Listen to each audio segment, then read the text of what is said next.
Um, so it's my pleasure to invite you all today to a very special event. We're actually going to see two sets of panels. First, a set of our own faculty describing new joint research centers that have been established in our department that are in partnership with industry. And second, a panel that's hosted by our own MHI PhD scholars with industry members. And I think we have really an exciting program ahead in these two parts. So we'll begin with the first element, which is looking at these new research centers in our department that are really in partnership with a number of major industry elements, organizations. And I'll hand over to Keith Chugg. Professor Keith Chugg is going to lead the discussion. He is no stranger to partnership with industry, having co-founded Trellisware and for many years worked in close collaboration with industry on a number of topics at the intersection of communications and wireless and other related topics. So Keith, please take it away. Thanks, Bhaskar. Hello, everyone. Welcome. I'm glad you could be here. We have an exciting discussion today. We all know this last year has been something kind of strange and challenging for many of us. And, I'm looking very forward to hopefully going back and seeing you all in person in the fall. But even during this challenging time, we have some amazing people in the Ming-Hsieh department, and their innovation and efforts to improve our department and the research environment just keeps continuing forward at an impressive pace. So we have three of our more dynamic faculty members here today to describe new centers that they've started just recently with amazing industry partners. So each of our faculty members is going to give a short overview.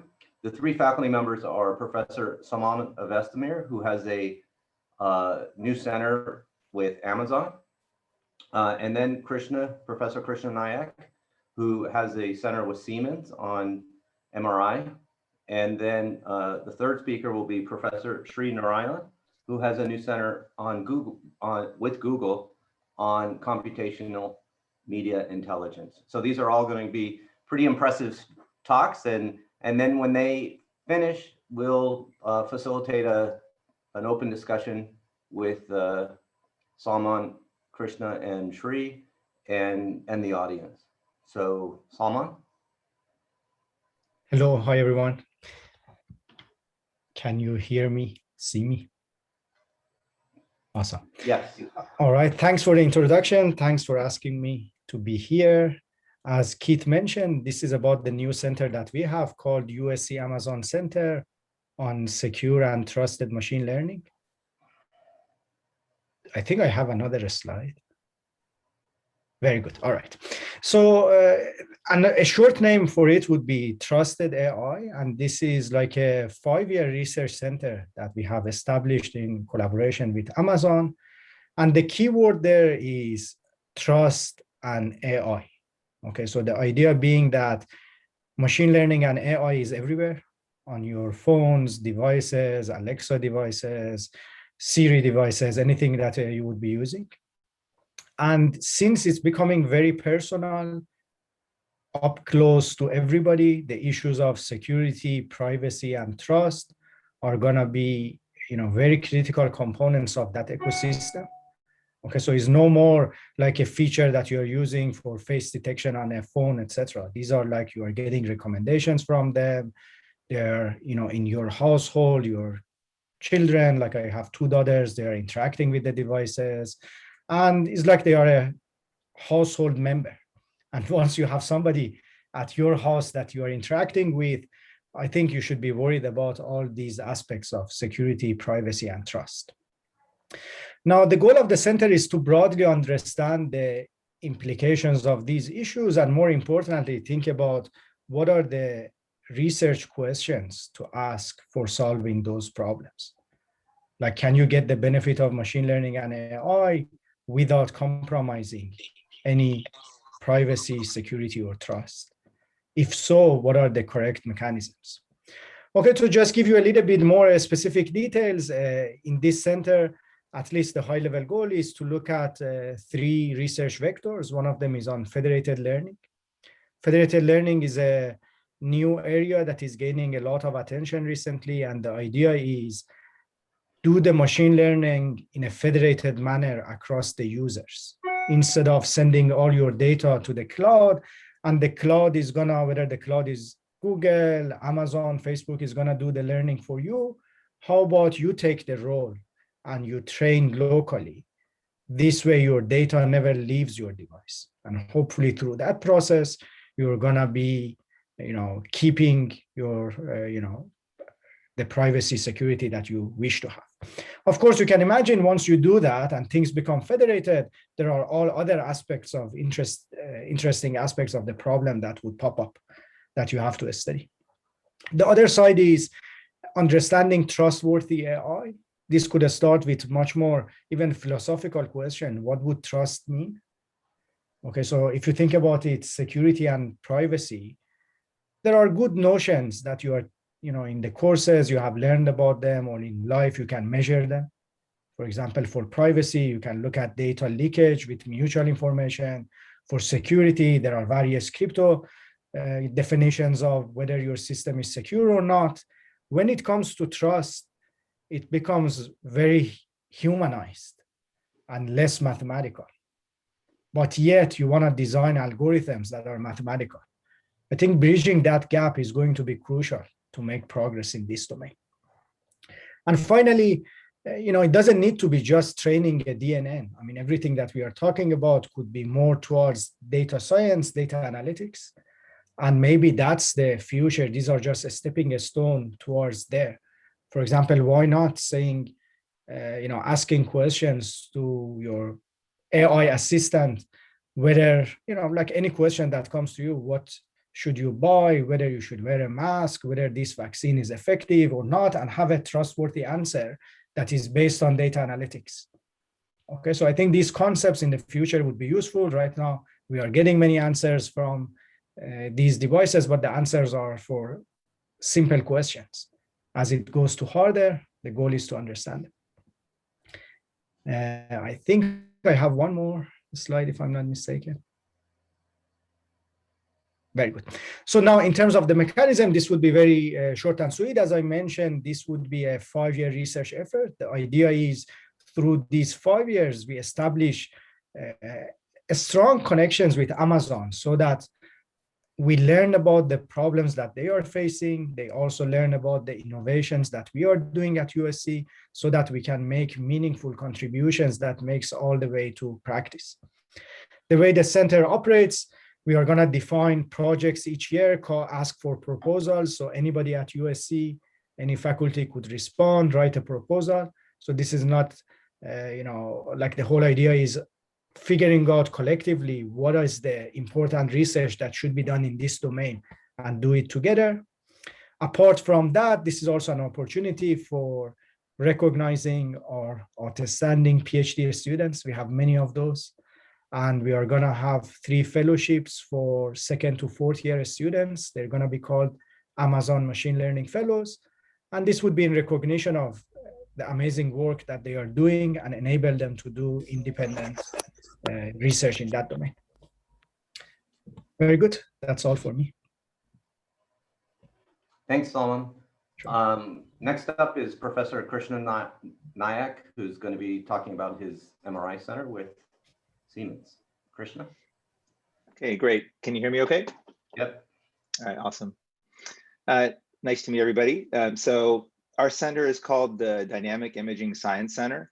It's very special in that it has some wonderful physical infrastructure for doing new experiments, and I'll try to introduce it in about 5 minutes. So the goal of our center is to develop imaging technology that'll improve understanding of human health and disease, especially as it relates to the science of human movement. As we know, like our human body is constantly in motion. Our vocal tract is constantly moving to communicate with you right now. We're breathing, our heart's beating. we're moving our joints. These are all essential for human function, and we need the better tools to understand how normal function, how movement, the science of movement in health and in disease. So our goal is to develop technology to assess these things, and also develop a highly accessible diagnostic testing, because some of the stuff we're developing can be more widely deployed than conventional technology. It's a very interdisciplinary endeavor. So there's about 10 faculty from engineering and about 20 more from the medical school, Dornsife College, Children's Hospital, Los Angeles, that are all engaged in this. And we've engaged with industry partners as well, and the broader community. The primary support for this center is from the National Science Foundation and from the USC Viterbi School. This was through a major research infrastructure grant. And we're receiving excellent support from Siemens Healthineers. And that's what I want to highlight in this presentation. I'll talk a little bit about the science, but more about like how we worked with Siemens. And if you want to check out our website, it just got launched, just the links on the left. Next slide, please. So again, I want to emphasize the physical infrastructure. Our center is located in the basement of the Mickelson Center for Convergent Biosciences. It's a beautiful building. If you haven't been there yet, I encourage you to stop by. Next slide. We try to make this center, we want to do human experiments. We will be doing extensive human experimentation in the center. So we wanted to have a warm environment where investigators could bring in subjects of all different types, healthy subjects, patients, children. So we have a very warm and welcoming reception. Next slide, please. We have a really nice kind of command central. This is called the MRI Operator Room, where many people can be actively working during a high pressure experiment. Next slide, please. And of course, the main show is our very unique MRI scanner. And I'll get into that in a second. Next slide, please. What's unique about this the center is that we have some disruptive technology at our core, and that's this high performance 0.55 Tesla MRI scanner. What's shown on the plot here is the magnetic field strength of MRI compared to other system performance. And there's been this prevailing trend in the field to go towards higher and higher magnetic field strengths, which has been fantastic for a lot of MRI, specifically high resolution brain imaging and joint imaging. But there was a huge gap. Next slide, please. Vendors were generating value systems, as shown with this blue arrow, but a lot of applications were being left behind, particularly dynamic imaging, imaging around lungs, implants, things like that. And so that's where we found an opportunity. We thought about doing this about 5 years ago and proposed developing an instrument positioned at the location of the yellow star and started pitching it. And here we are with this very unique instrument that has a good chance of being the next generation platform for routine imaging. Next slide, please. There's many things we can do with this unique instrument.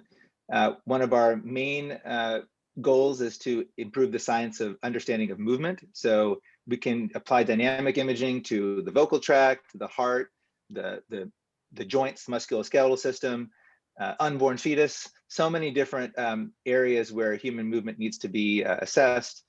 And we'll be doing things like what's shown here, imaging two-dimensional slices, and imaging three-dimensional volumes, maybe placing some marking tissue so we can watch it deform over time. As you can see in the top middle panel, you can look at deformations of muscles as they go through movements. This allows us to get a really deep understanding for how the human body works.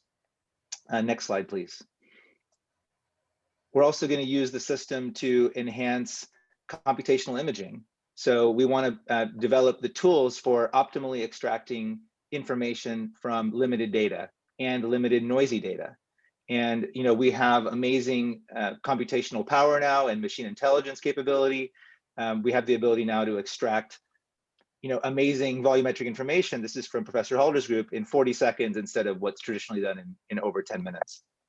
Next slide, please, or advance, please. And we can even get information about microstructure using optimized modeling and imaging techniques. Can you advance twice, Kathy? Yeah. And then another area is we want to do imaging where traditional MRI really fails due to artifacts. And here I'm just showing an example of a metallic implant.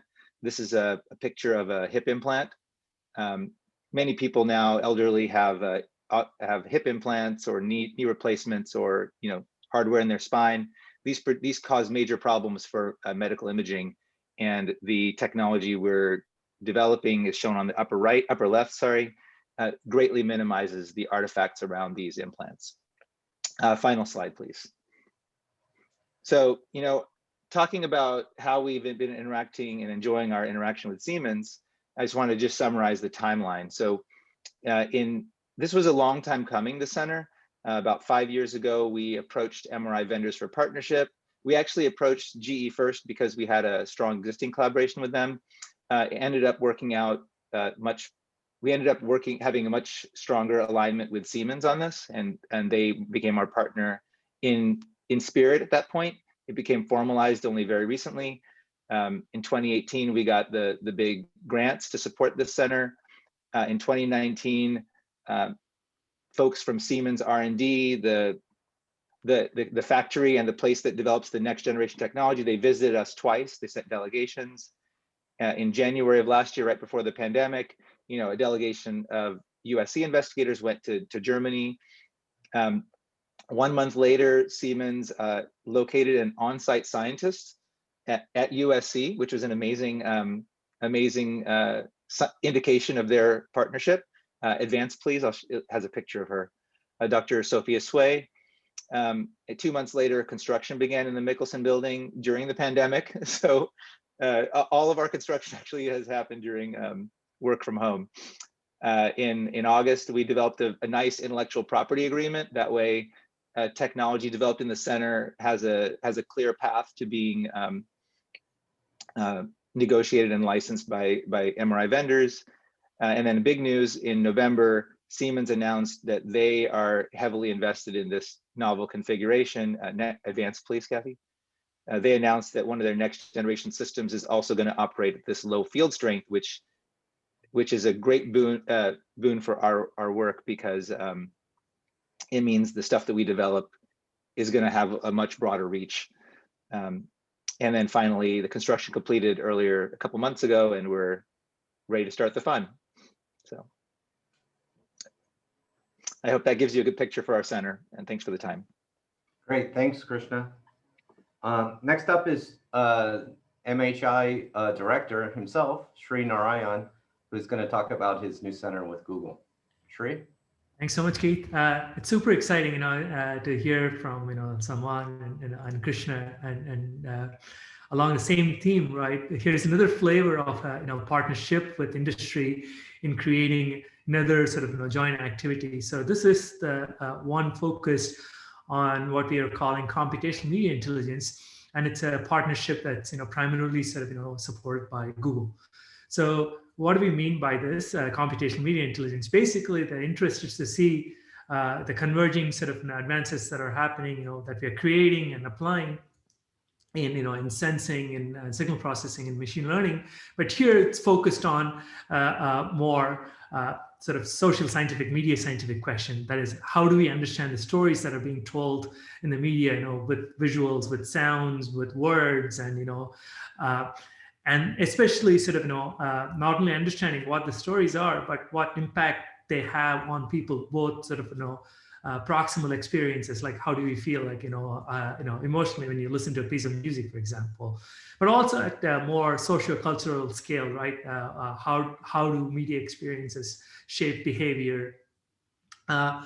In particular, one of the things that has been sort of, that I would like to underscore here in this effort has been sort of the notion of how can we bring these kinds of engineering approaches and tools to understand sort of, diversity, inclusion, equitable, media representations, portrayals, and experiences. How can we create tools for both awareness creation and change? For example, right, we all we are in Los Angeles, film and television, content is being generated at an amazing scale with the global reach. How are people being represented, right? For example, from different demographics and so on. Is there sort of, are they equitable? Because the stories that are told in the media has a big influence, on in the people of the world. For example, children watching sort of cartoons, right, or film.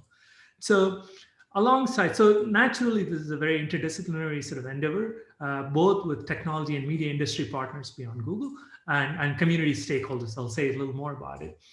Alongside with the research and development, we also have tightly integrated education, mentoring, and outreach activity. I'll give you some examples. Next slide, please. And so, as I pointed out, right, like this also, just like the timeline Krishna shared, this has been growing organically over the last several years, actually. What it started was to understand sort of, representation, female representation in film, right? It was a partnership that Google.org sort of initially funded, saying, hey, can we bring objective ways of looking at it? So we said, well, we can apply, audio processing, computer vision, and so on to look at how much someone is seen and heard, right, in film and television screen, right? So that's where it started. And then, it's not only participation, but we want to say how people are portrayed, how does it relate to places and, topics and so on. It grew, like any research does. But also, connecting it to the other side of the coin, which is like, what does it mean, impact on individuals and society at large? So that's became sort of the mission of the center. So one of the early motivation was there's like a general sort of, hypotheses about like, stereotyping, underrepresentation of people, and so on. Can we actually put numbers to these kinds of questions? So next slide, please. So the three kind of verticals or pillars of this particular center is to, develop and sort of, apply techniques, concerning sort of how people are portrayed and represented in media, how the interactions between sort of people in the story and with the people who are experiencing it turns out, and finally, what can we actually use these kinds of content analysis to connect to impact? So that kind of grew. And because there were like a lot of different research that fundamental research that needed to happen, sort of kind of culminated into the creation of the center, computational media intelligence. So next slide, please. And so just to give you a flavor of the kind of activities that have been going on, of course, it's a very cross-disciplinary effort, brings together sort of engineers alongside artists and scientists, because the ideas and insights, that we try to seek and how they'll be used depends on this ecosystem. So it's something that, it's done, right from the get-go partnership. And especially, partnering with many stakeholders, industry stakeholders. So we work, the center works with many other media companies, like, some of them are named, but also sort of, other organizations that saw our work and they are supporting us, like including the US Chamber of Commerce.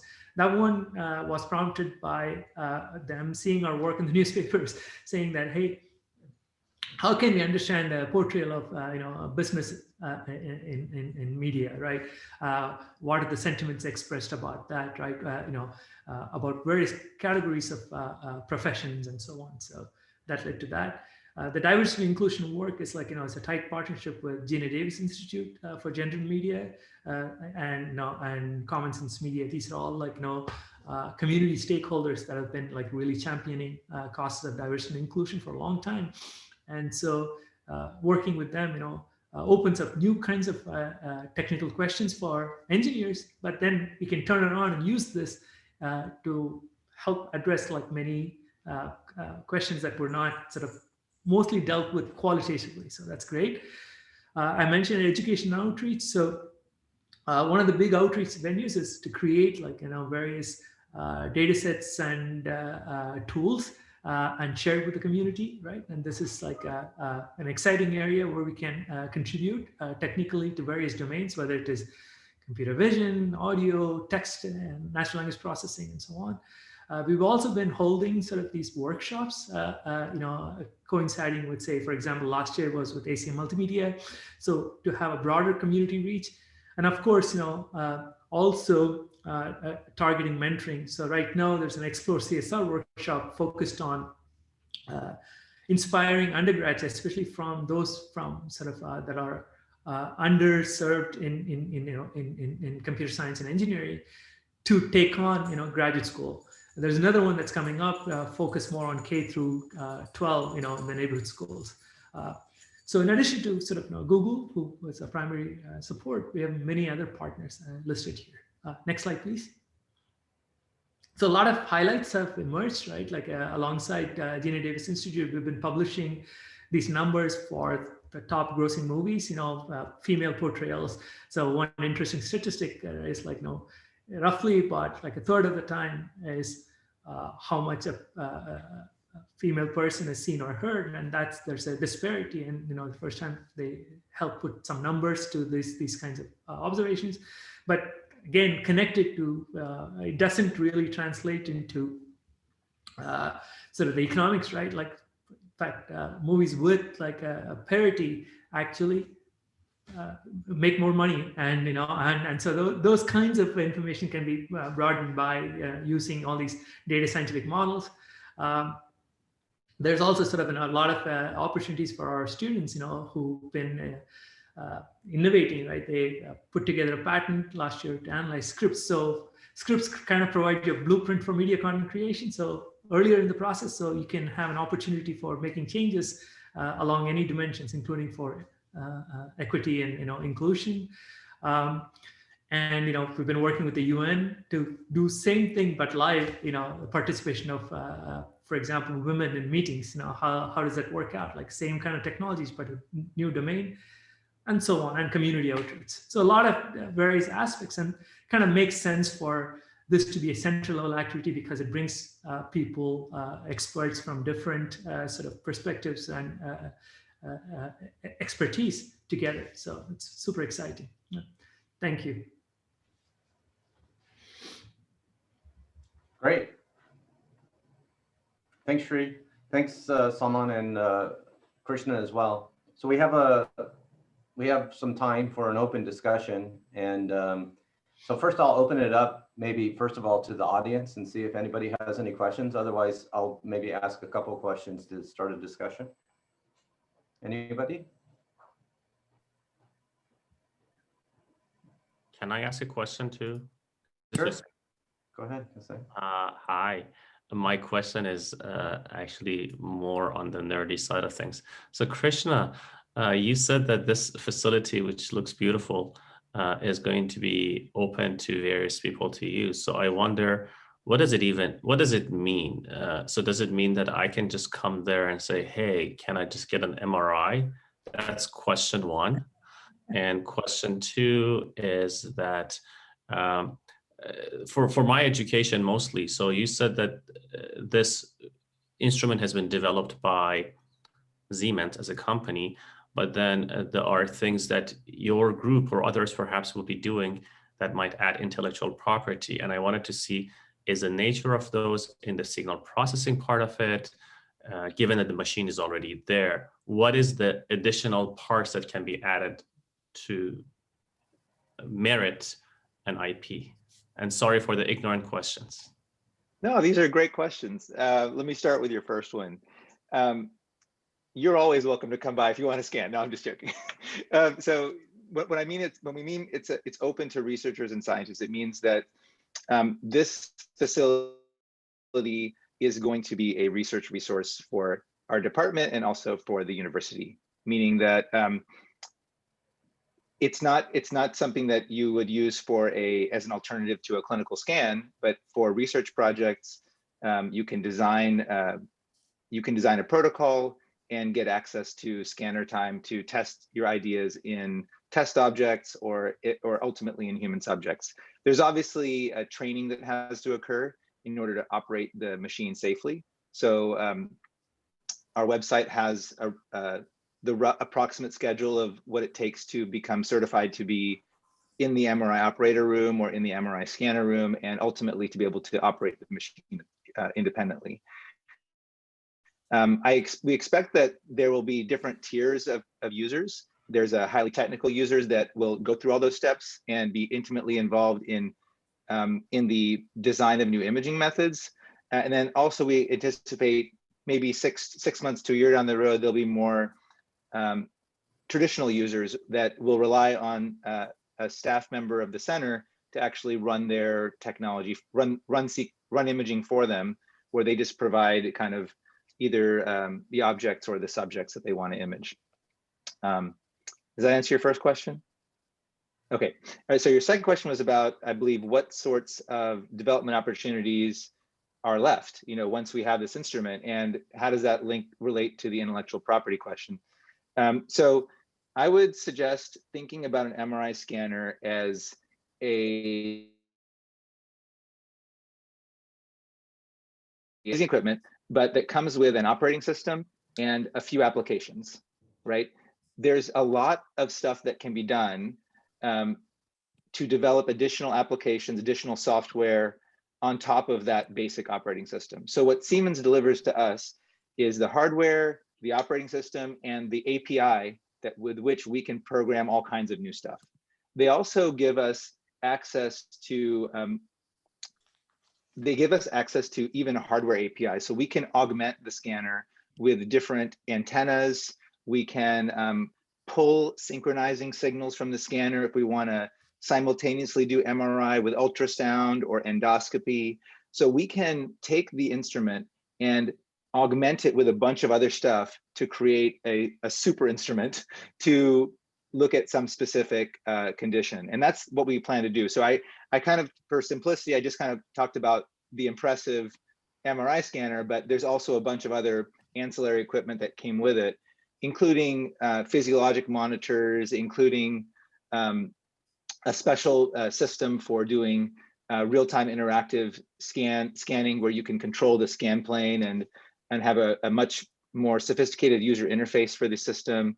And so that kind of adds another layer. So if, broadly speaking, we can develop incredible amounts of software that impacts data sampling and how we display and extract information, and then we can also augment the MRI scanner to create just different experimental paradigms where you do multiple things simultaneously.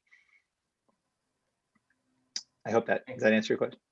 Yes, thank you. And I volunteer for any test that you have. I'll be your first test subject. I already reserved my spot. Yeah. All right, sounds good. You're signed up. Yeah. We will need volunteers. So. So let me ask a question. I noticed that in all three of your cases that there was like roughly a 4 to 5 year incubation period where you were working on this research topic. I know Salman didn't talk as much about that, but I know he's been working in this area for about that amount of time. And then over the last year, it's sort of transitioned into these industry collaborative centers. So can you talk, and I think like Krishna had a timeline that described it, and Shri a little bit as well, but could you talk a little bit more about the transition from your individual academic research center or individual academic research program to this industry collaboration and center? So I think maybe Salman, if you could talk about that a little bit more, because we heard from Krishna provided a pretty complete timeline. Shri talked about a little bit more in depth, but we heard less about that from you. So how did you, and then maybe Shri and Krishna can also comment about at what point and how this interaction with industry started and how it grew to the point that it's at today. Yeah, I can add a little bit. I think there is a difference between the USC Amazon Center and the other one, in the sense that, sometimes with industry, you define a project up front and they commit to it. It's like they say, okay, here is a big chunk of money, you guys do it, because here is a little bit different. It's more of they want to partner with us to define the project along the way. Okay, so that's what is different, which I think is exciting. It's a sense of that's why it's opening up opportunities for everybody to write proposals and get funding from the center. So it's not like the money is given for a specific, project or a specific endeavor upfront. Now, for this model is, I think, the difference is, it's kind of, you want to have credibility, and that's what you are saying, means you have to be working in the area and build connections so that they know you, and that those connections take time for a couple of years. But beyond that is the timeliness, meaning federated learning and privacy preserving machine learning is gaining a lot of attention, and it's kind of being the first would be important. Otherwise you miss the opportunity, you miss the boat. So these things move rapidly. I think the timing of being there at the right time, in the sense of having the credibility by then, and also, you know, resonating your approach with them, would make a difference. So that's why it moved very fast from an idea till the center was there, maybe within a year. That's Okay, what I did that. thanks. Shri and Krishnan, do you want to add anything on that regarding your own experiences? Yeah, so the experience with this particular media intelligence thing was more organic, right? There was a topic that, you know, we started working on, you know, but then it was sort of had sort of the breadth and depth in terms of both sort of, you know, where we can contribute as engineers and, you know, and computer scientists. And there's also sort of a need that was like, you know, broader than a lot of the credibility was built because a lot of these were somewhat new territory, and the relationships between sort of the various stakeholders, right, partners, you know, not just the potential sponsors, but they're also very interested in the impact of it and so on. And so when it came to a sort of a critical sort of a period, then it made sense to sort of, you know, tie all these together, you know, as a center. So that's how the genesis of that particular center worked out. Thanks. So I can add a little bit too. So the imaging center is unique because it's so tied to a physical instrument, right? And so what impacted our timeline is that, first of all, imaging instrumentation vendors, they have a long history of relationships with universities. They get a lot of benefit from having technology developed by universities, and then they license it and translate it into clinical practice. And the relationships are there for a long period of time, because when groups work with a particular instrument, they have to learn the ins and outs of that instrument. And the scanners made by GE, Siemens, Philips, Toshiba, Canon, they're all subtly but significantly different. So there's a learning curve. So that necessitates a little bit of, it takes some time.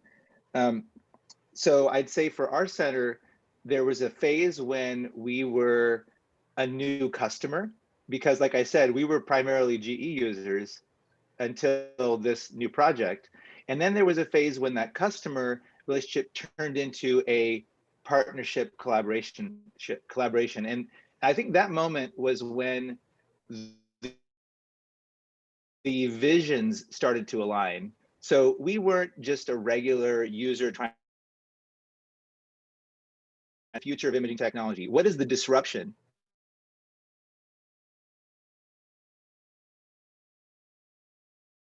What is, you know, shake things up and make a huge expansion in the market potential and in the application potential.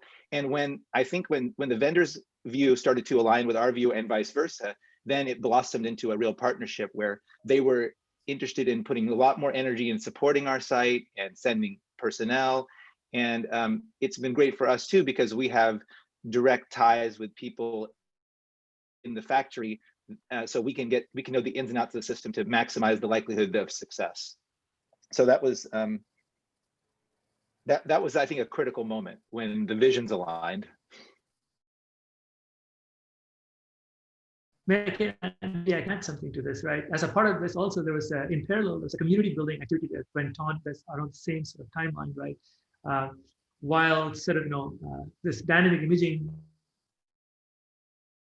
work has been going on for almost 20 years, but the credibility that, you know, that sort of this group had kind of built,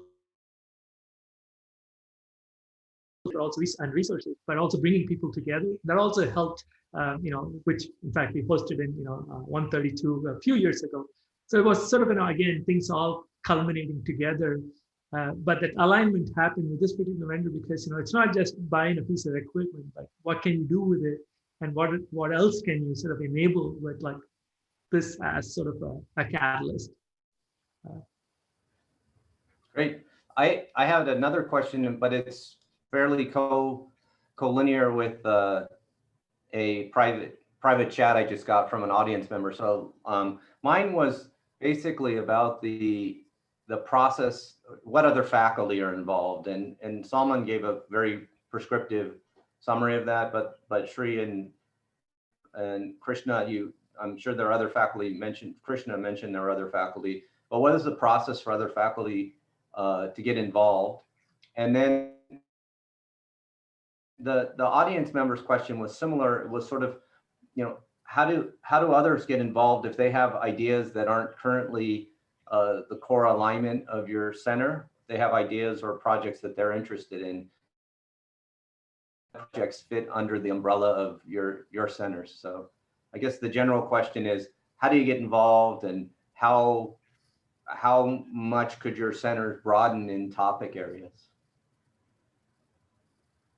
So I think that's mostly for Krishna and Shri, because I think Salman has done a good job of explaining the purpose and the process of the Amazon Center. I can take first crack. So the process is just to reach out. So we literally just launched our website earlier this week. So and we physicist, and I expect within 1 more month we're going to be hiring a clinical research coordinator. So I mean, I guess please be a little patient as we build up our team, but I think anybody that's interested can reach out to me right away, and I'll connect you and keep you up to date. We've been having Zoom research retreats about every 3 months. The last one had about, I think, 35 faculty members in attendance, including doctors from the medical school, even collaborators from other universities. There's folks from UCLA, UC Davis, and Stanford that are doing collaborative projects on the new center. So anybody that's interested, email me right away, and I'll get you invited up to those little internal retreats. And we will have a formal process for getting access to the scanner and scan time. We're not protective of the scanner. I mean, it's a beautiful, fantastic instrument, and we want people to use it. So I can promise we won't be defensive about it. We want to give everybody access as quickly as possible. It's just a matter, the only rate limiter right now is how to safely operate and train everybody to use the equipment. Yeah. Oh yeah, sorry, about how many faculty are involved. So I'd say that there's a core faculty that have been heavily involved in this instrument, myself, Shri, Justin Haldar, some faculty, Danny Bird from linguistics, Khalil Iskaris, Louis Goldstein from linguistics, Uttam Sinha from the otolaryngology, John Wood from Children's Hospital, Los Angeles, Jay Acharya from radiology, Parveen Garg from cardiology. I mean, we've even had some projects related to wireless comm, Professor Molish, Andy Molish. So there's a good large core. So on our side, the center is still under the radar. We haven't really publicly announced it yet because we're waiting for an event that is going to be, live with Google and so on. The mechanism was more based on sort of these focused research topics, more research driven. The partners have been sort of mostly faculty from school and Annenberg. But having said that, we have students from who've been interested both in research questions, but also in many of the mentoring and outreach activities. Right now, the students are running this Explore CSR workshop, support from amazing support from Kathy, focused on students, undergraduate students, graduate students acting as mentors. So it's open. So we are hoping that as soon as we release the website and so on, have mechanisms for everyone to get involved. Who is interested in these kinds of social scientific questions, particularly using engineering ideas and approaches would be most welcome to get involved and help facilitate sort of, the idea of the center is to help facilitate doing new projects and proposals together. So, but the benefit, like access to some of the licensed software, data sets, but also end users, right? People who would provide sort of who potentially use these things, right, in the industry. So that's why the center is like hoping to provide this sort of, facilitation between sort of researchers, faculty, and students, and community stakeholders. Okay, great. I have another chat question from the audience.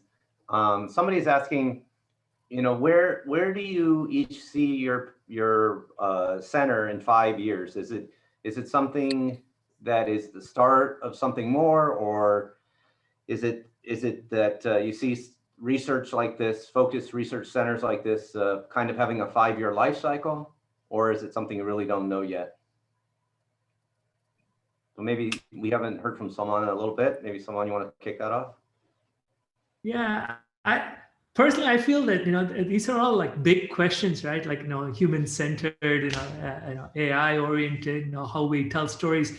It's evolving right in front of our eyes, right? The digital shorts. Everyone is now a storyteller, and how it's created an impact on people. These are like questions that we are still trying to define. Define things like identity. You've heard a lot in the news about fairness and bias and so on, about particularly when it relates to people, right? If we are using engineering ways to describe, characterize, point to people, and then use it to whatever, market or segment for various reasons. What does it mean? What is computable? How can you do this reliably? So there's lots of open questions here in this. And I think this provides a very good platform. It depends on how we as society are evolving on this, but there are enough rich problems. I think this will evolve.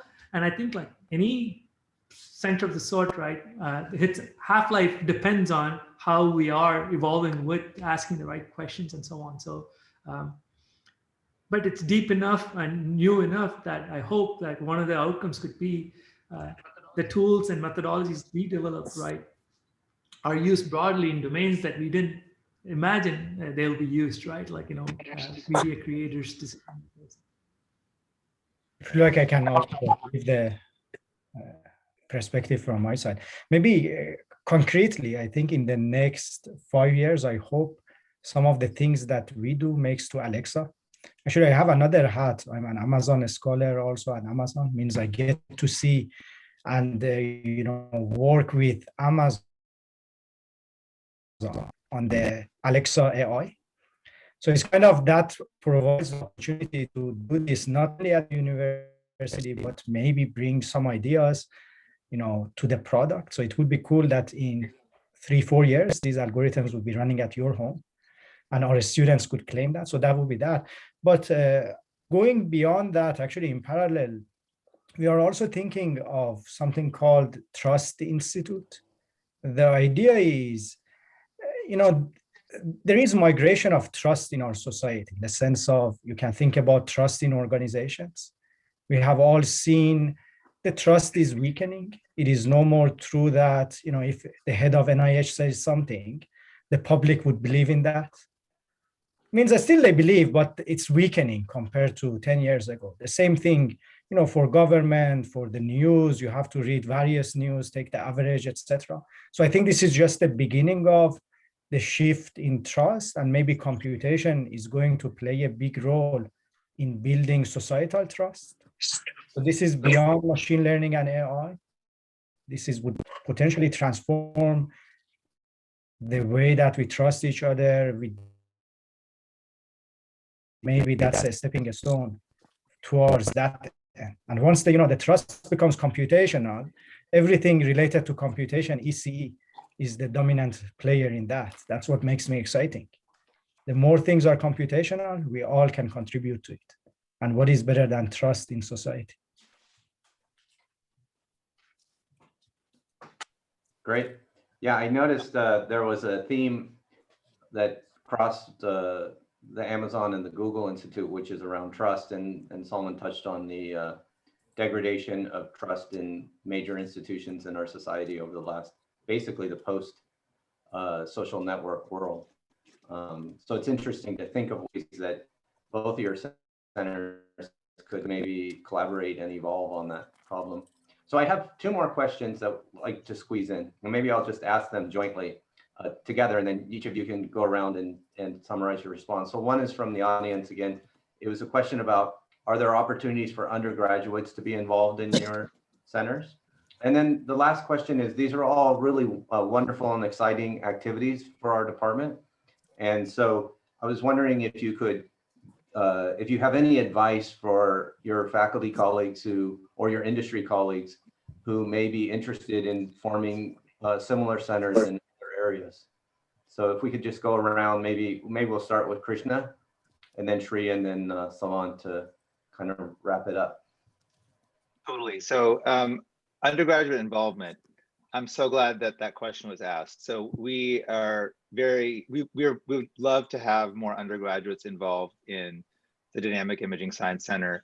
And I think some of the most fun projects will be on-site experimental projects where you're in the command center, helping operate the scan, running some of these complicated experiments that we plan to run. And as soon as undergraduates are back on campus, I think there'll be an explosion of opportunities for you to work at the imaging center.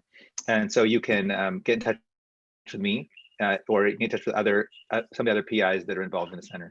The other question was about, could you repeat the other question?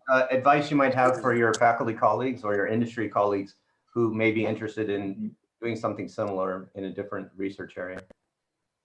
Oh, so I mean, I think I have to think about that one. Okay. But I think yeah, let me come back to me on that one. Okay. Shri, you want to? Okay, so absolutely, undergrads are most welcome. In fact, they're already working. Many undergrads, not only working, in fact, they're publishing and sharing data sets and software in this media domain. Particularly topics like music and media, it's like very closely connected to their interests, and we will welcome more undergrads. And super excited about that part. In terms of, I don't know if I have advice, but I can share my experience. I feel that each of these areas, right,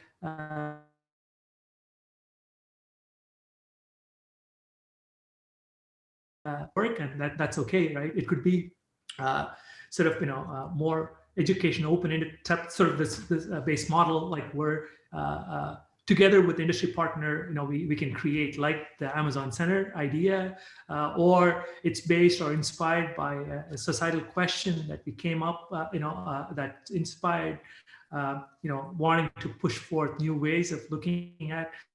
And so the idea is like, but it takes time, right? This relationship building seems to be an important element of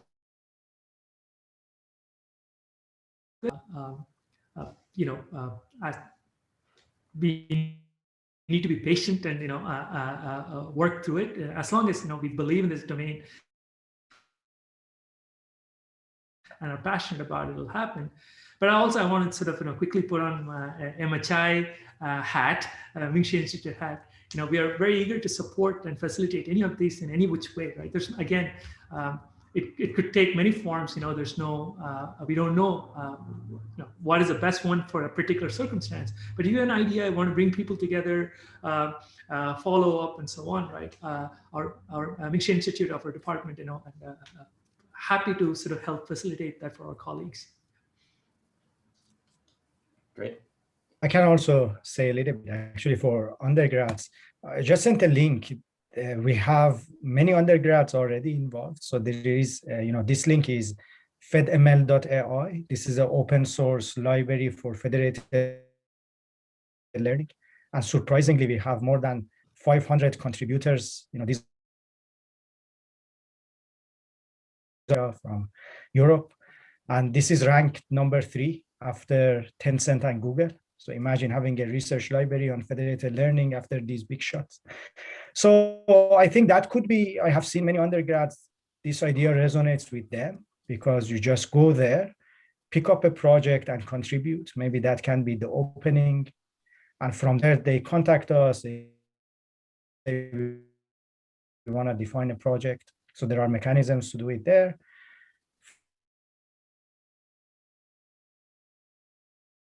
For each one goes different ways. So maybe one advice in one direction doesn't matter the other one. But one question that I always had in mind, and it seems you have to articulate to whoever you are talking to, is why USC? Okay, and I felt that's a critical question. If you have a good answer for that, everything follows from it. But you should be honest in answering that question. Okay, so if you have I think, compelling a story why USC, then whether it's Google, Amazon, or somebody else, I mean, there is a reason it should happen at USC. Maybe that's my advice. Thanks, that's great. Okay, well, I think my primary job as moderator is to end on time. And so I'm going to call this a success. I think we're about ready to wrap up. I wanted to thank each of our speakers, Salman, Shri, and Krishna. Thank you very much. It's very exciting. These are great additions to our ECE community and many opportunities for our faculty, PhD students, master students, undergraduate students to get involved. And I also want to thank the audience for being so proactive in sending questions, and they were all great questions. And I think one of the other themes that emerged here is you can feel free to reach out to Salman and Shri and Krishna, and this doesn't have to be the end of the discussion. So feel free to contact them.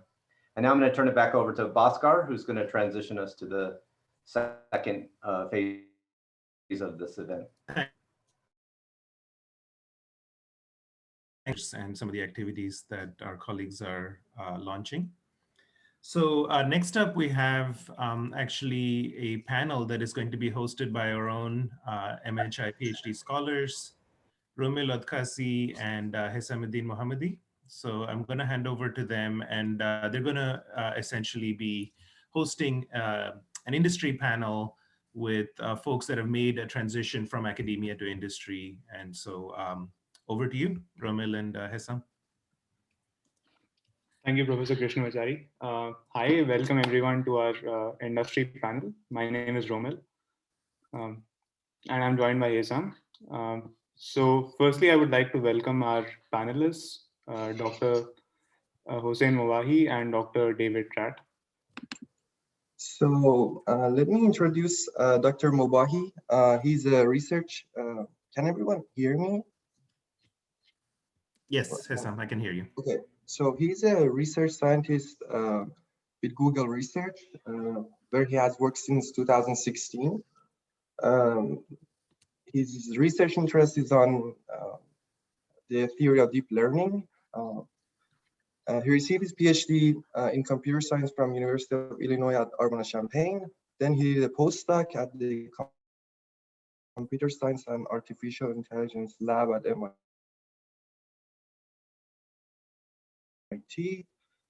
Very active member of the machine learning community. He has organized several events and workshops, including ICML 2018 workshop on modern trends in non-convex optimization for machine learning, ICML 2019 workshop on understanding and improving generalization in deep learning, NeurIPS 2020 competition on predicting generalization in deep learning. So thank you very much for joining us, Dr. Mowahi. Thank you for inviting me. I'd like to introduce Dr. David Tratt. So Dr. Tratt is a specialist in environmental remote sensing in both active and passive optical domains, with experience in space-based and airborne mission and payload concept design. Currently, he's a senior scientist with the Space Science Application Laboratory at the Aerospace Corporation, Los Angeles headquarters. And his activities include analysis of space-based remote sensing capability needs at technological, scientific, and programmatic levels, So thank you, Dr. David Tratt, for joining us today for the panel. Thank you for the invite. So if I request Hesam to please share the flowchart. Yes, I think Kath needs to give a permission to share. Kathy, could you?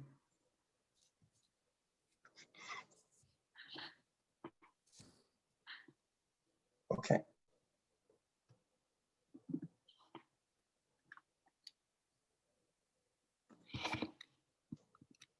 Okay, so today's discussion is, as you can see from the flowchart, divided into 3 categories. We would be discussing 3 different aspects of basically joining industry and being in industry. So the first part of the discussion will be focused on getting an industry job, whether that is in terms of applying for internships or preparing for interviews. The second part of the discussion will basically be focused on being in industry and how is it different from academia. And I guess that would be really interesting for many of our audience members who are PhD students. So it would be interesting for them to see the difference. And the third part of the discussion would be focused on steps which one could take to become successful in industry. So this is broadly the format of today's discussion, but I would really encourage our audience members, our students, to please post any questions in the chat, and we would ask those questions to our panelists. Okay. So great. Thanks, Ramil. So I think I would like to start with our first topic, which is regarding the process of finding the right job in an industry. And that includes talking about internships, interviews, and companies that we need to target. Basically, all the stuff that we need to worry about before working in the industry. So my first question, which goes to Dr. Mubahi, is that what factors should one consider when looking for jobs? In particular, we want to know how the job should be related, how much should it be related to our PhD and what we have done, and how open-minded should we be in trying like areas that are not fully related. Sure. Yeah, I think the more important thing is you have PhD because I give you concrete examples at Google that I have colleagues who have got their PhD in theoretical physics or in mathematics or chemistry, other disciplines, but right now they are doing machine learning and they are great researchers. Of course, how you want to bridge this gap may be a little more challenging if it's disconnected from your PhD, but again, I think the more important factor is you go for the industry job that you have passion for. That's the most important thing, because every path you take, it will have its own challenges and difficulties, and unless you have passion for that to cope with those challenges, then it's going to be difficult. Okay, great. Thank you so much. Dr. Tratt, do you have anything to add? Yes, I do. I certainly absolutely endorse what Hussein just said. It is so important to have a passion and affinity for your targeted field of employment. It may or may not be related to your topic of study. For instance, one of my close colleagues, our most senior space project program manager, actually gained her training in English literature. So do not assume that your field of study is necessarily a limit to what you can do, or that it necessarily defines the path that you want to take. And related to that, I can say from my personal experience that you should aim for an organization that appreciates career mobility. You may want to explore different aspects of a job or even a completely different field of activity once you're aboard in an organization. And an increasing number of organizations appreciate that now. that they recognize that people change, their interests change, and to get the most out of an employee, you need to be able to track those changes. And so I would take all those factors into account, the intangibles, as well as the very tangible aspects of the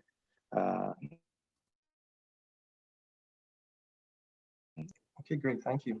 Thank you, Dr. Pratt. So the next most important aspect of obviously looking for a job is basically applying for an internship during your grad school. So I have a question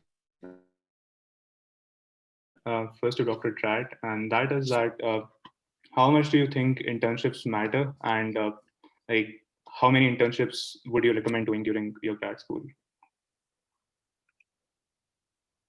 I think they matter enormously. At Aerospace, we have a very vigorous internship program, and it's that way because as a corporation, we value it.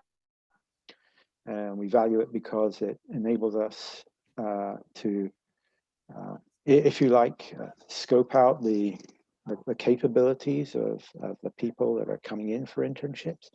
It also enables them a non-committal view into what the workplace is like. And so there's no pressure on them to commit to anything at the end of their internship. And at the same time that they get a fuller understanding of what might be facing them in any given situation. Sorry, what was the second part, Roman? So how many internships would you do during your grad school? Like how many internships would you recommend? Yes. Yeah. So for an undergraduate, we have graduate and undergraduate internships. For an undergraduate, I would recommend one every year except your final year. You're going to be way too busy in your final year. But yes, for a 4-year degree, those first 3 years, do one each year. Try to mix it up.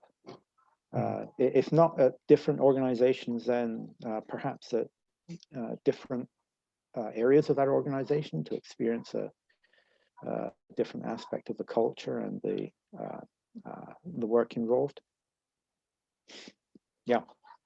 Okay, thank you. Dr. Mubahi, do you have anything to add to that? I think I agree with whatever David said.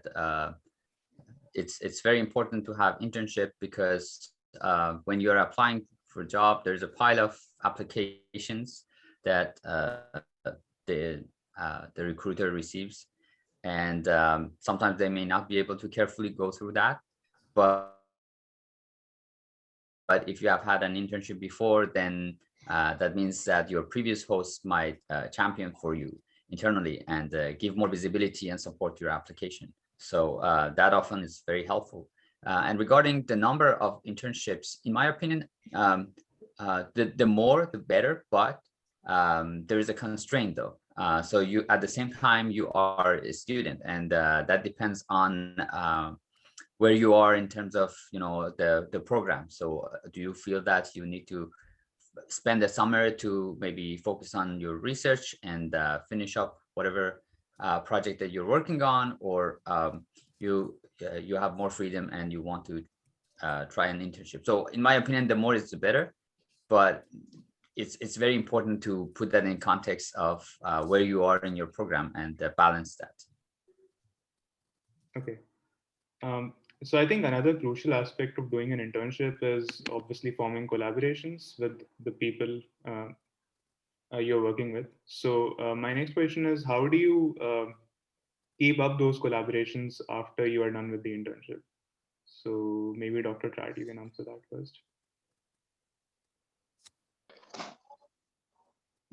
Yeah, so the most obvious response to that is to maintain the communication channel, share your own activities and research with your former mentor, and proactively request updates on where they're at with their research or other activities. That would be my best advice. Okay, thank you. Dr. Mawagi, do you have anything to?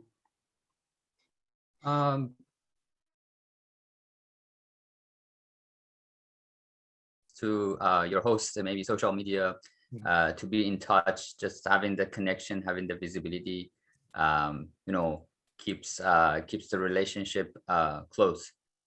So there's no specific formula, but based on the relationship you have with the host, you can just try to maintain it. Okay. And finally, the most important question, I guess, how do you look for internships? So how do you basically find internships which are suited to your needs? So maybe Dr. Tat, you can answer that first, and then Dr. Mawagi.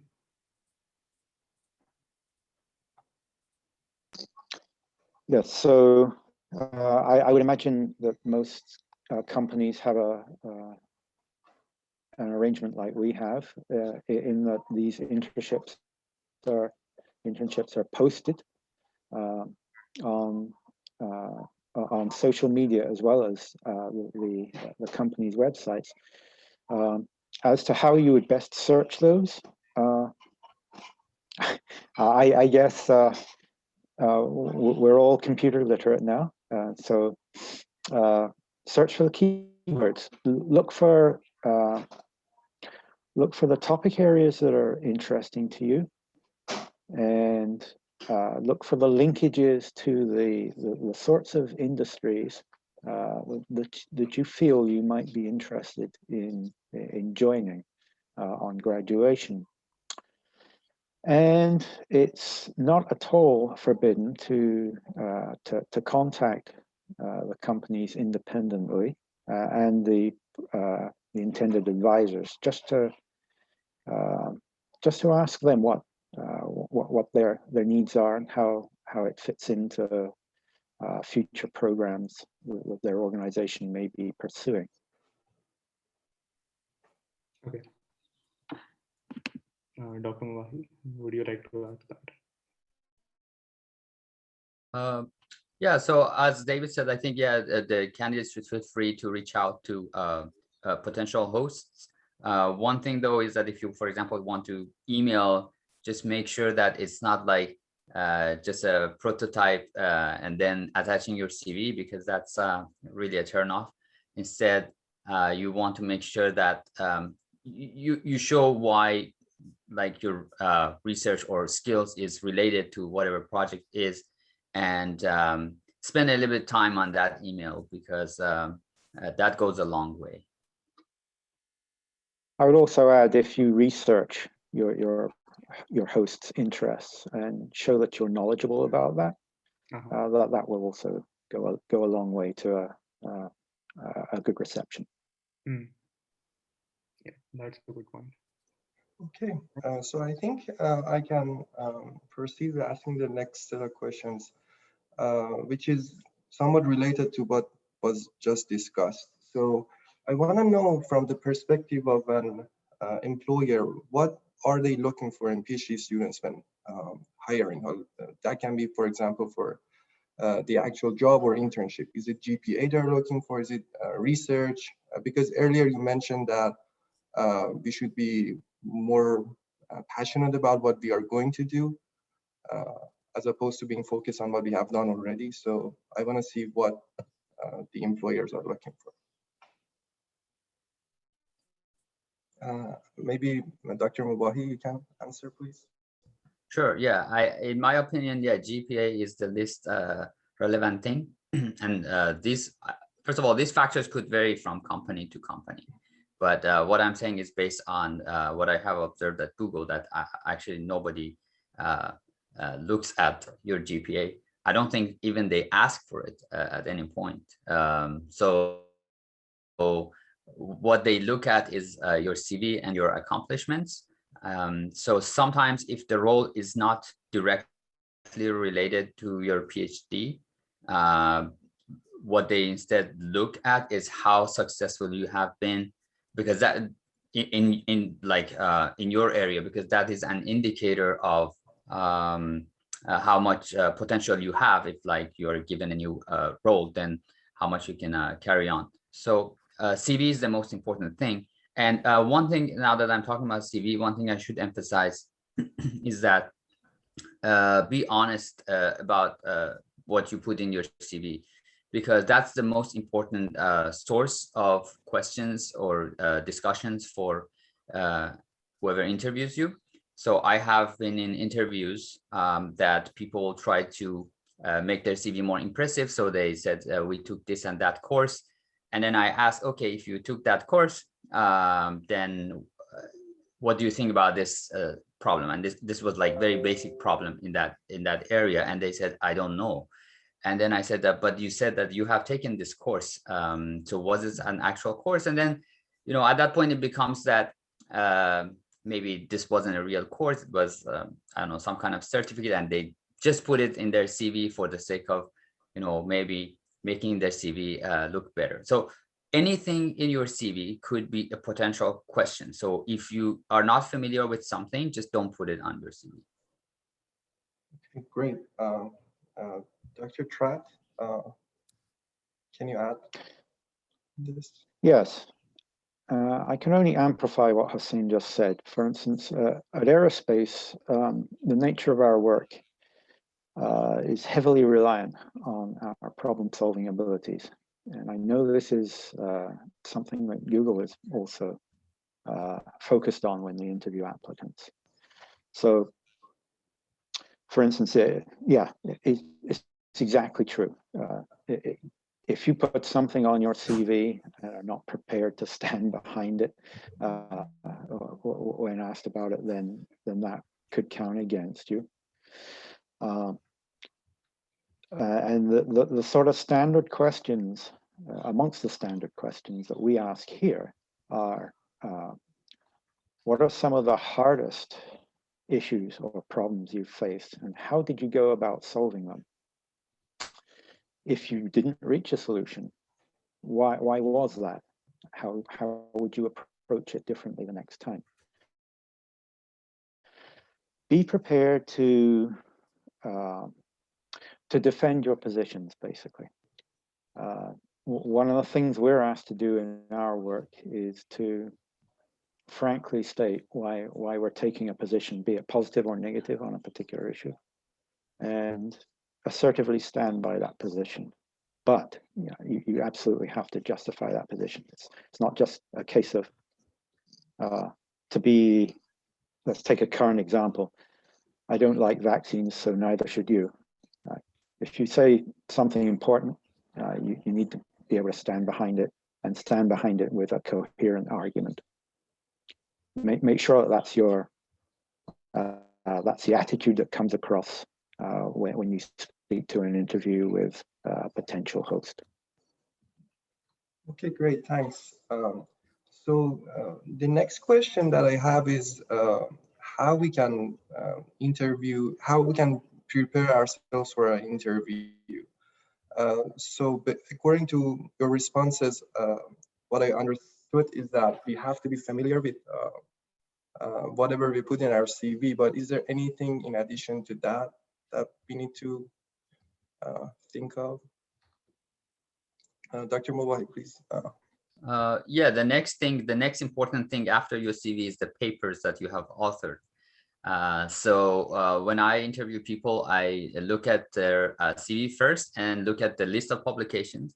And then out of those publication lists, out of those papers, I open one or two papers that I feel I might understand more, like because we are not necessarily in the same area, right? So I may not necessarily understand everything that they have published, but I try to identify one or two papers. I open those papers, and again, within that paper, I may not understand everything, but I try to target, one or 2 points in each paper that I know about, and then I ask them to explain about that. So again, this is similar to CV. So it's a very embarrassing point if you have authored a paper, especially if you're first author, and then you don't know how things work in your paper.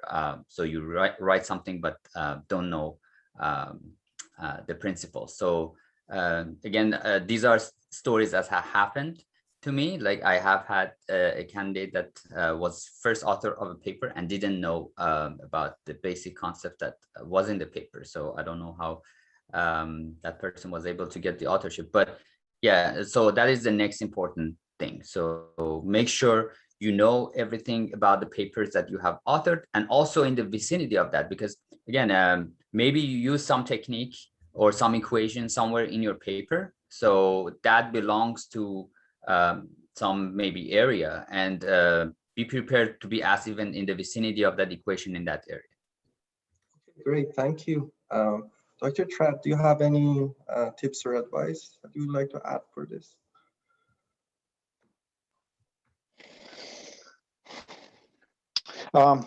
I suppose I would say make sure that the personality that you project comes across correctly. Be confident, but don't be arrogant.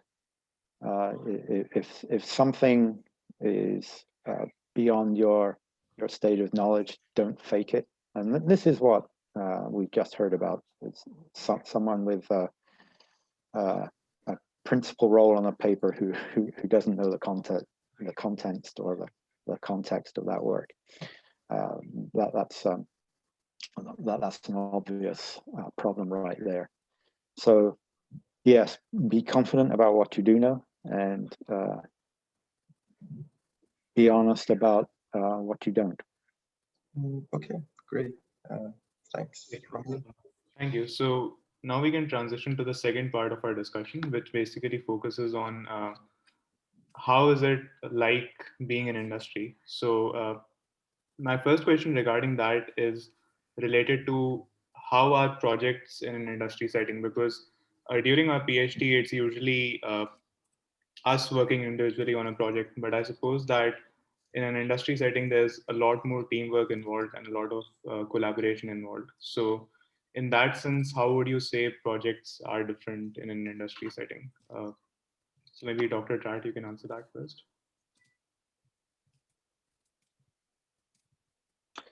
Yes. So first of all, let me clarify the nature of the work that I do, that our corporation does. Although many regard us as an industrial concern, we're actually not quite. We're what is called a federally funded research and development center. And the government operates, the government supports many such entities around the country through the various agencies of the government. And they're designed to really operate as an independent advisor to really check the arguments that the government is making for a given program. So in our case, for instance, our supporting organization is the Air Force, and our role is to be the Air Force's corporate memory when it comes to their space programs.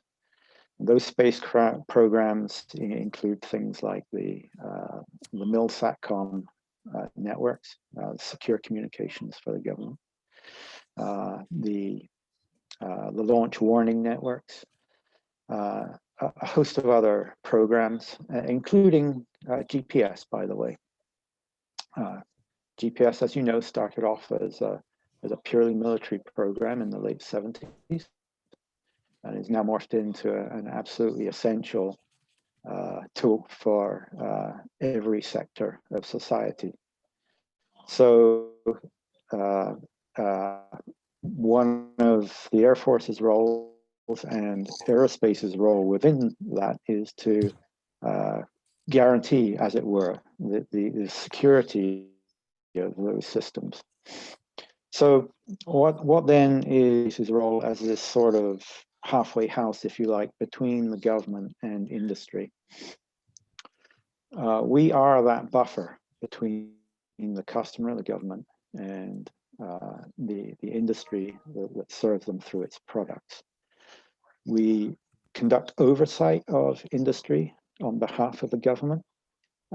We ensure that programs are running on the rails, as it were. And in cases where those programs run into trouble, we are tasked with providing analysis of solution options to both the industry concerned and the government customer.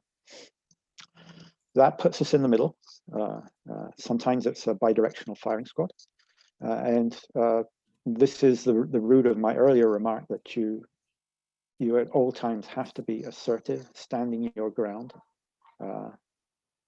If your position is defensible, it must be defensible, obviously, because these are important, expensive programs that are critical to national security, and you cannot afford mistakes that could have easily been rectified at the production stage. So quite often we're at loggerheads with one side or the other, and we will either support the government's position on something, or if we feel the government has misunderstood the problem, we will support the vendor. Sometimes it's an unenviable position to be in, but it's a very important role. So that's by way of saying that we're not really an industry, neither are we government, but we fancy that we are here to help both sides. I hope that's clear. So just to follow up, Dr. Tratt, what's the nature of projects at aerospace? So how would you kind of contrast that to, well, for the audience, how do you contrast that to the projects that you do during your grad school, like in terms of collaborations or in terms of like other aspects? So how would you compare that?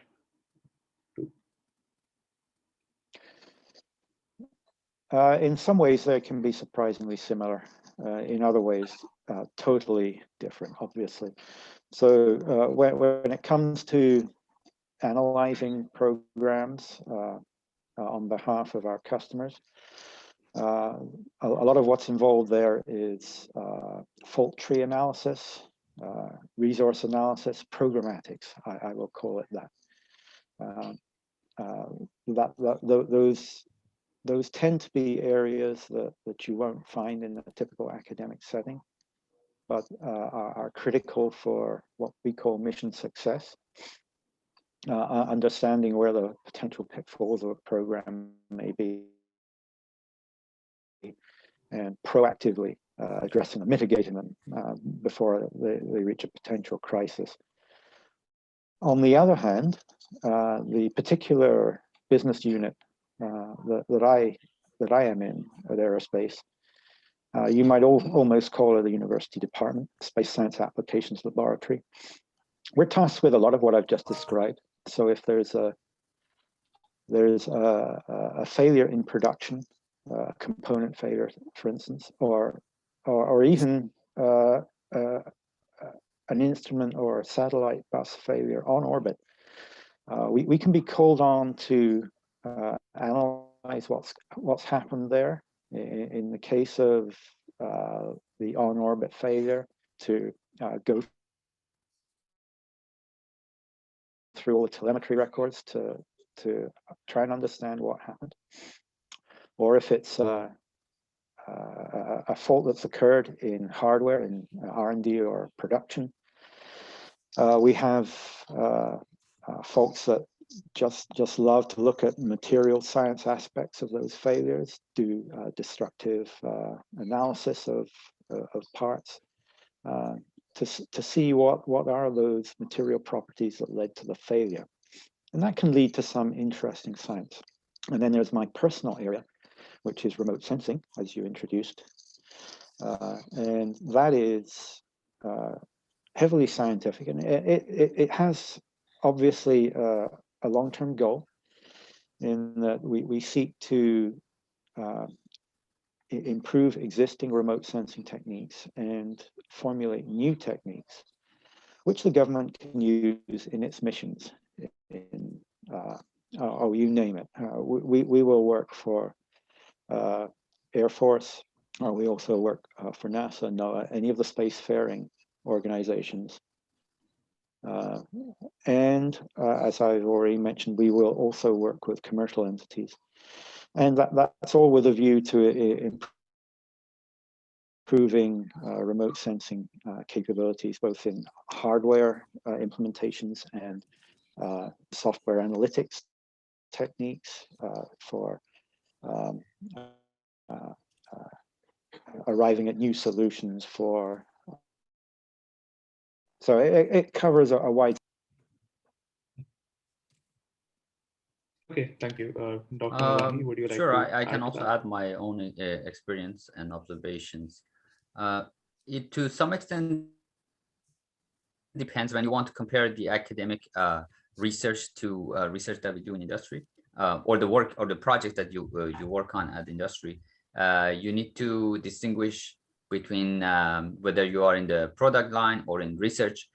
So I don't have much experience with product line, so I cannot speak for that, but I can compare how like research project at school compared to research projects at industry. So in some sense, there is some similarity because you can still work on research problems, publish papers, similar to what you do as a PhD student. The difference, though, is that you don't have the pressure of publish or perish thing. We know that by setup in academia, students are pressured to publish. I mean, even though it's not explicit, like even if nobody asks you, your lab mates are doing that, and just in order to not feel behind, you feel that you need to publish as well as other colleagues in your lab.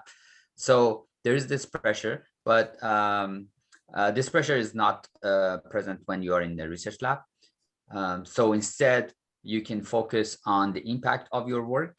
So sometimes I may just have 1 or 2 papers a year, as opposed to grad school where I sometimes had like more than this per year.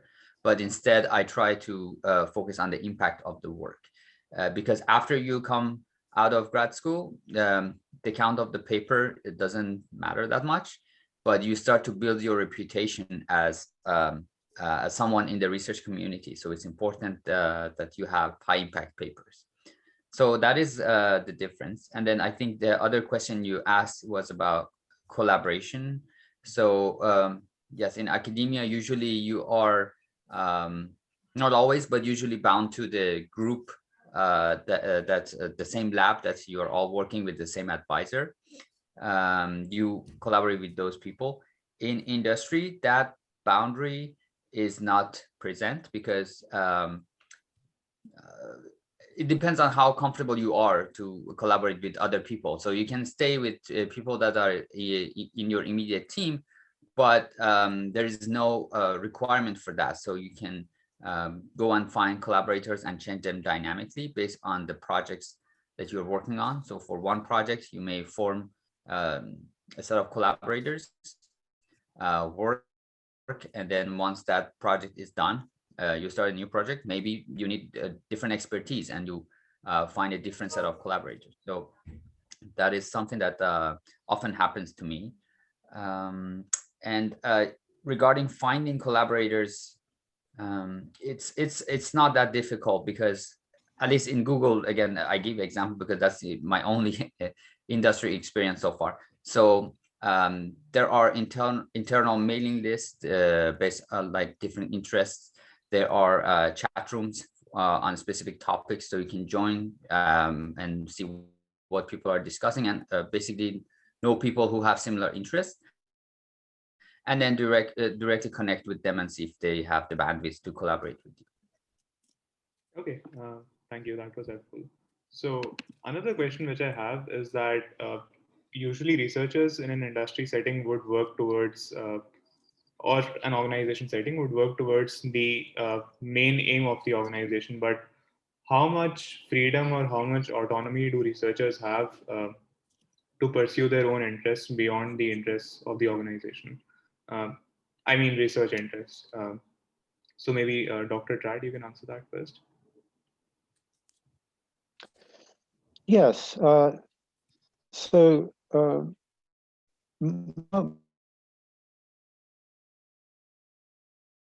do have what's called an internal research and development program, where a portion of the revenues will be devoted to topics of interest to various members of their workforce. And as an FFRDC, aerospace is much the same. We have an IRAD program, and we are all free to propose topics of research to our annual research call. It's much encouraged that those topics should align, obviously, with our customers' interests. But of course, in a future-looking organization, you would argue that even in a outcomes for that research could have a real hard application well down the line.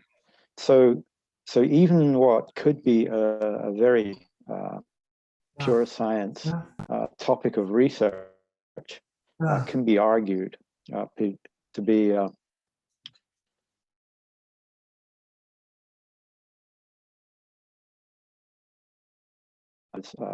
downstream needs. It is, of course, up to you to make that case when you make the proposal. So yes, I would say that your personal research goals do not need to be put on the back burner just because you go into an industrial R&D or production environment. Okay, thank you. Dr. Mawahi, is it the same at Google? Well, I think in general, this is a function of the size of the organization, because I think in smaller companies, the research effort is more focused. As the size gets bigger, this is more, I think, this constraint is more relaxed. So there are more wider variety of topics that are tackled in that organization. So in that sense, I think working in bigger organization automatically gives you like a bigger set of the role itself, as a research scientist at least, the role itself requires you to be a leader in the field. And that means you are not given a project to tackle on. You are the person who needs to identify interesting problems that is, of course, of interest of the group or the team you're at. But that interest is very high level. It's not like a concrete project as in grad school that is given to you and then you need to work on that. It's really like very broad. And then within that broad set of topics, you can choose what you want to work on. You still have a manager, of course, but that manager is not like your university advisor, because your university advisor is typically always somebody who is more knowledgeable than you, right? But once you graduate from the PhD program and you are like hired as an expert, then the difference between you and your manager in terms of the skills and not technical knowledge may not be as huge as it used to be between student and advisor. So equivalent to himself, and so you are contributing to interesting problems that you want to tackle. You help identifying those problems. So yeah, it's true that you have this kind of freedom of research. And another thing to add is that yeah, there is this rumor that in academia you typically have more freedom of research, but after my experience at Google, yeah, maybe this is not the case. In particular, in academia, the project that you are working on is defined by what project got funded, right? So sometimes you could be interested in something, maybe your advisor writes a proposal, but that doesn't get funding. So then you have to work on another project. The good thing in industry is that there is no like proposal or funding. So you can work on anything you want. Again, it needs to be consistent with the high level theme of the group that you are at. But that is very broad. It's not limiting at all. Like I can spend my rest of life different projects and still be within that theme and be happy about like exploring different problems. So indeed, I think it has a lot of like autonomy in choosing what you want to work on. Okay, so another final question under this category is that how are projects evaluated? So during our PhD, for example, especially at USC, we have to fill in a survey every semester where we list our publications, our conferences, and stuff like that, and our progress is evaluated on that basis. But how does this thing work in industry? So maybe Dr. Tratt, you can answer it first. So obviously,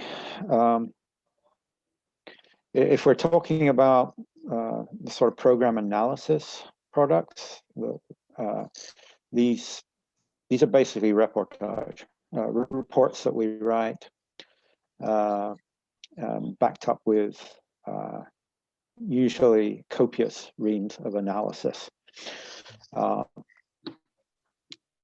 As to how they are evaluated, this is obviously done after that analysis has been rendered.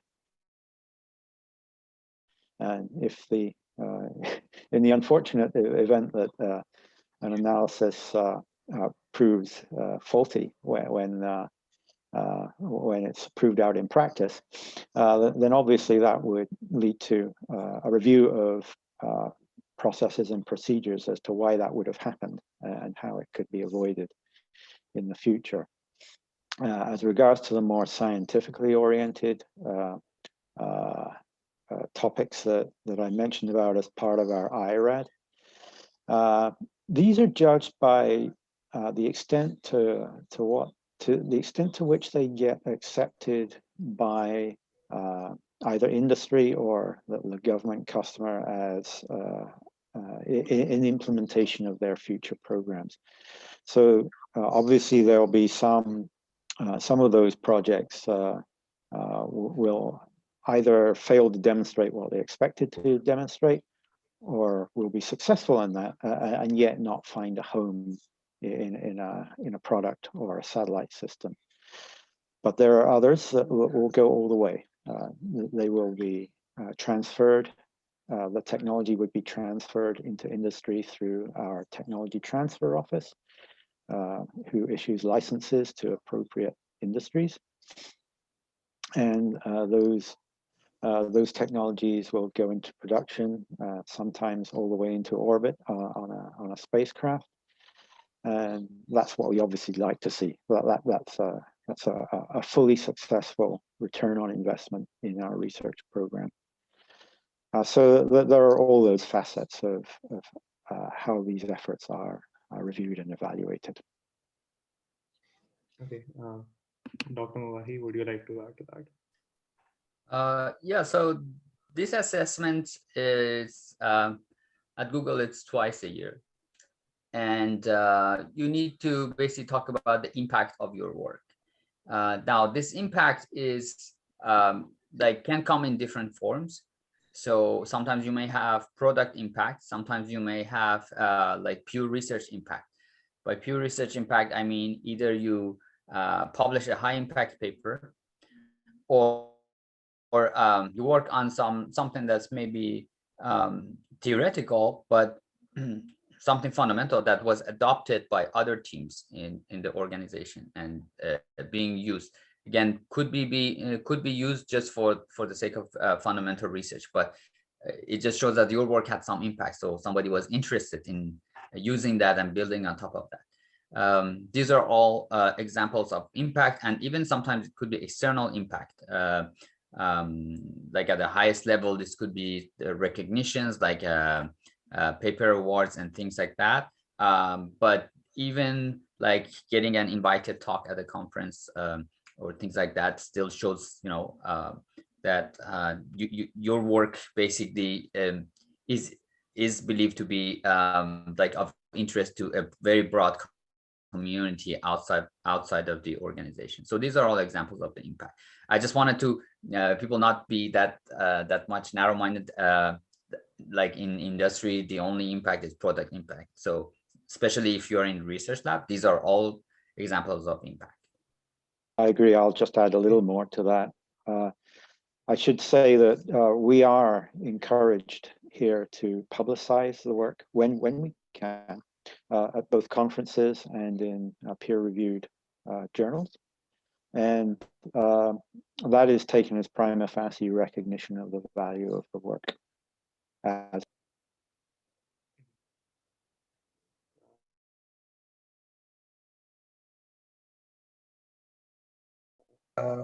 think we have close to 7 minutes left, but we have almost like 3 or 4 more questions.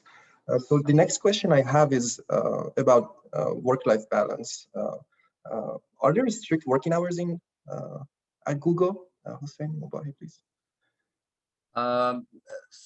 No, actually, it's not like you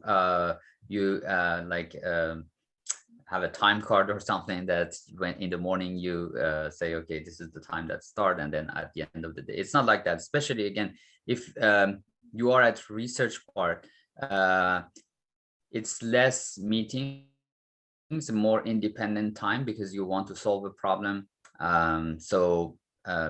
Like there are a lot of times during the day that I'm just working with my computer or notebook, pen, paper, thinking about the problem. So these are, it has some flexibility, so I can choose when to take a break and have my lunchtime shifted and things like that. Because there are roles in industry that are more meeting oriented. So you have less freedom. There are jobs that like from day to the end of the day, from the beginning to the end, you're spending in meetings, and those are much more rigid schedule. So with research, it's not rigid. I think the question had a second part. Yes, so the second part is about the workload at graduate school. I see. Yes. So this part is similar to academia. So in academia, when you have a conference deadline or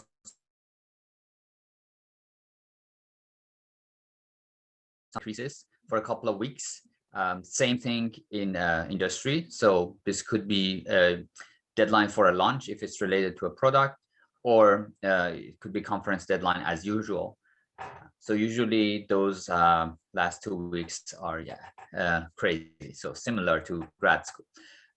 But the way I try to compensate for that is that if it was 2 or 3 weeks, I try to after the deadline, immediately after the deadline, I try to spend the next 2 or 3 weeks more relaxed. I think this is very similar setup to academia. Other than that, I don't think there is much more difference.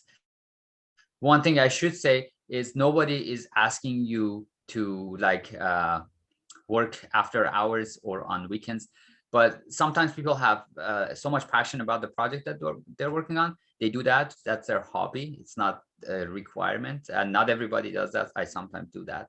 But there is no requirement to work certain hours per week and things like that. The main criterion is productivity. So what you deliver at the end of the day. Sorry, by day I mean not literally the day, but let's say after like a few months when your project is kind of accomplished, you show what is the accomplishment. So that is the only thing that matters. No one cares how many hours like you spend every day. Nobody asks you about that. Okay, thank you so much. Dr. Tra, is it any different at your company? I would say only slightly different. So our company exists on both coasts and at several other locations around the country. And the number of internal meetings, telecoms we have has to take account of all those different time zones. So although we have nominal working hours, these have to be flexible in order to accommodate that sort of environment.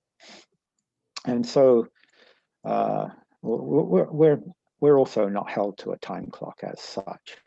At the same time, just as Hussein says, the governing criterion is the end product. Are you producing what needs to be produced?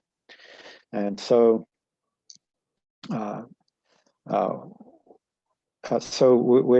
can be asked to work under fairly stressful conditions. For instance, I described how one of our roles is quality assurance on the major space programs the Air Force runs. Sometimes that's led to a very interesting situation, I'll call it, where they're within hours of a launch on the pad, a problem occurs, very rapid analysis and turnaround of a fault tree is required, and people will be required to work very long hours to fix that because there is a lot of money and capability involved. It's very episodic. It's not obviously you can't afford to burn your employees out on a regular basis like that, but it is expected from time to time. And while I say our working hours are flexible, there's every indication that they're going to be even more so as a result of the pandemic situation that's being put upon us. Because I think everyone has realized that the benefits of more remote working and flexible schedules that's imposed on us by necessity over the last year. And as I say, there's every indication that that flexibility is going to continue even when we return to new normal. Okay, thank you so much. I think we are running out of time. We had a few more questions left, but I think it's better if we finish. Both of you could just give some final closing comments about being in the industry or preparing for the industry. That will be great. So starting with Dr. Trad, do you have any final comments? Just to ensure that you gather as many impressions from anyone you know in the industrial sector, or I'll make a plug for the FFRDC sector as well. I'll give you a few pointers for who those people might be. Johns Hopkins Apl is another FFRDC that's involved in much the same sorts of work that we do, and they also do a lot of space work and pure research work. And believe it or not, JPL is another FFRDC, it's NASA's FFRDC. They work under much the same constraints. Anyone you know in those sectors, in those institutions, collect your impressions from them. See if that's what you want to do. If you've gathered nothing else from these remarks, it's that it's a very variable environment depending on where you land, and you should be aware of the full spectrum of expectations that await you. Okay, thank you, Dr. Chad. Dr. Mowahi, do you have any final comments? Yeah, I think I mainly want to echo what David said. So try to have firsthand information about the companies that you are targeting. So events like this are actually very, very informative, I think, because they can the students can know what it is like to work in those companies. But these are, I think today was some exposure, but in general, I think they should broaden their scope and talk to people who have a broad and comprehensive perspective about the setup in those industrial labs and the roles. Great, thank you so much. This was really helpful to me personally, and I hope it was helpful to our other students. If there is anything that Professor Krishnamachari wants to add, or I think we are ready to wrap up. Thank you, Romil. Thank you, Hesam. I really appreciate the panel and our speakers. These were two very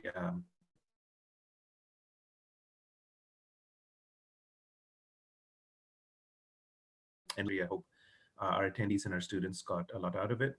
I think we will be seeing other such events over time from MHI as we continue to engage our community in partnerships outside our department and of course within the department as well. I think that's all we have for you today. Shrikant, I'm sorry, I believe you have something you want to add? Sure, only big thanks to today. Hope we can host you all when you're back on campus, and of course our scholars Hesam and Romil for really putting so much thought into creating this nice panel. Thank you so much, and of course Kathy for coordinating and supporting all this, and Bhaskar for hosting this event today. Thank you so much, everyone, and Keith for hosting the previous session. It was super exciting to share thoughts and ideas. Thank you all again so much for joining us. Bye. Thank you. It was a pleasure.